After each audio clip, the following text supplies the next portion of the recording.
इस वक्त मुआशरे में जो बहुत सी बुराइयां पनप रही है उसमें एक एलिमेंट इसका है, इसीलिए I need your full attention. लोग कहते हैं कि जी कुरान हमारे लिए काफी है, हमें नऊज़ु बिल्लाह अहादीस की तरफ जाने की जरूरत नहीं है। अभी रिसेंटली एक टीवी चैनल पर मेरा प्रोग्राम हुआ है, तो उसमें एक साहब ने यही कहा कि जी कुरान की हद तक तो बात ठीक है, आई एग्री दिस, लेकिन हदीस की बात है तो हदीस में तो मौलाना साहब आपको पता है इतना अरसा गुजर गया, तब्दीलियां हो सकती है। कुरान की हिफाजत का जिम्मा तो अल्लाह ने लिया, हदीस की हिफाजत का जिम्मा तो कुरान में नहीं है, तो खुदा न खास्ता वो इतना ऑथेंटिक नहीं हो सकता। याद रहे, कुरान फहमी के लिए जो चाबी है, जो की है, वो की है सीरत। और सीरत अभी वक्त नहीं है कि मैं उसको डिटेल में बयान करूं। एक होता है सर्द सीरा, बस सीरत की किताब पढ़ ली। एक होता है फिक्ह सीरा, सीरत को समझना। और एक होता है शमाइलुन नबुवा, कि नबी की सूरत और सीरत को देखना। एक होता है दलाइलुन नबुवा, नबुवत से पहले के वाकयात इरहास, नबुवत के बाद के वाकयात मौजिजात। एक होता है अहवालुन नबुवा, उसके 4 अदवार होते हैं, विलादत से बेसत तक, और बेसत से हिजरत तक, और हिजरत से रहलत तक, फिर मक्की और मदनी जिंदगी। तो बहरहाल सीरत को समझे बगैर हम कुरान फहमी का दावा नहीं कर सकते। मैंने उनको कहा कि कुरान की हिफाजत का जिम्मा अल्लाह ने लिया, का बिल्कुल लिया। और वो आयत आप में से कोई पढ़ के सुना सकता है? कौन सी आयत है? उलमा के अलावा कोई बता दे। मैं अक्सर अपनी ऑडियंस से कहता हूं कि इसको हमने अपनी रिस्पॉन्सिबिलिटी नहीं समझा है कि कुरान की कुछ जरूरी आयत हमें याद हो, कुछ अहादीस हमें याद हो। एक कादियानी इस्लाम के खिलाफ बात करता है, हमारे पास उसका जवाब नहीं होता। एक ईथियस्ट इस्लाम पर एतराज करता है, हमारे पास रेलेवेंट रेफरेंसेस कोट करने के लिए नहीं होते। आप दुनिया की कोई भी डिग्री हासिल करें, despite of having profound concrete expanded knowledge, लेकिन बीइंग अ मुस्लिम इस्लामी मालूमात हमारे लिए बहुत ज्यादा जरूरी है।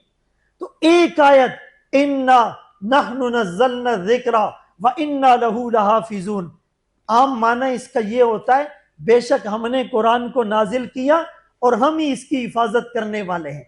लेकिन अरबी ग्रामर वाले को पता होता है कि इन्ना बेशक हमने, नहनु हाँ हमने, नज़्ज़लना हमने नाजिल किया, व इन्ना और बेशक हम, लहू अत-तक़दीम मा हक़्क़हु ताख़ीर युफ़ीदुल हस्र, लहाफिज़ून लाम ताकीद का, यानी ग्रामर के एतबार से अगर कुरान की इस आयत का तर्जमा वर्ड टू वर्ड किया जाए, पर्सपेक्टिव मीनिंग में नहीं, वर्ड टू वर्ड, तो मीनिंग ये बनेगी, अल्लाह फरमाते हमने, हाँ हमने, हम ही ने इस कुरान को नाजिल किया और बेशक हम ही इसकी हिफाजत करेंगे।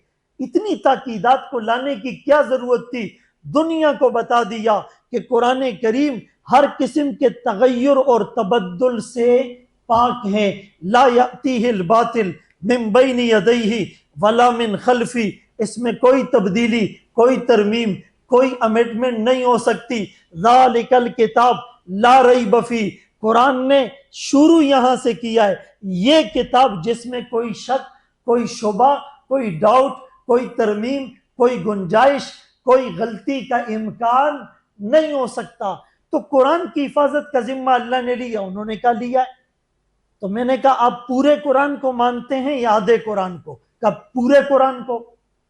मैंने कहा पूरे कुरान में है अतीउल्लाह व अतीउर रसूल, अल्लाह की बात भी मानो, रसूल की बात भी मानो। उसी कुरान में है व इन तुतीउहु तहतदू, अगर तुम नबी की इताअत करोगे तो हिदायत पाओगे, उसी कुरान में है, वमा आताकुमुर रसूल, इतना बड़ा कैनवस बताया, जो कुछ तुम्हें रसूल दे फखुजूहु, उसको ले लो, वमा नहाकुम अन्हु, जिससे तुम्हें रसूल रोके उससे रुक जाओ।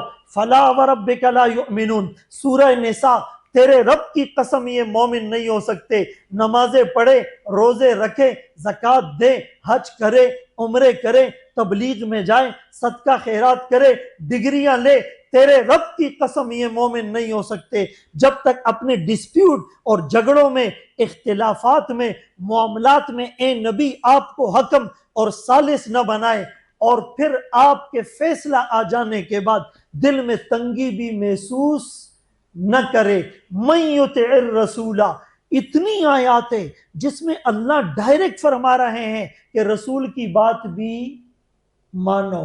तो फिर हजरत साहब के पास इस बात का जवाब कोई नहीं था। वो बड़े ग्रेजुअली आपको दीन से दूर करेंगे, डायरेक्ट कुरान का इनकार नहीं करेंगे, पहले अहादीस पर बात करेंगे, फिर डायरेक्ट अहादीस पर भी बात नहीं करेंगे, सहाबा और अहले बेत अतहार की अजमत के ऊपर शुकूक और शुबहात की परछाइयां पैदा करेंगे। जानबूझकर आपको ऐसे रिसर्च पेपर, ऐसे आर्टिकल, ऐसे थीसिस, ऐसे मकाला जात दिए जाएंगे कि अनकॉन्शियसली आप शुकूक और शुबहात में मुब्तला हो जाएंगे। और ये उनका एजेंडा है कि मुसलमान को बेदीन कर दो। अगर ये बेदीन नहीं होता तो ऑर्थोडॉक्स मुस्लिम भी न रहे। इसकी जिंदगी मैनी लेवल ऑफ पैराडॉक्स, मजमुआ तजादात बन जाए, वो नाम का मुसलमान हो, जबान से कह भी दिया ला इला तो क्या हासिल, दिलो निगाह जो मुसलमान नहीं कुछ भी नहीं।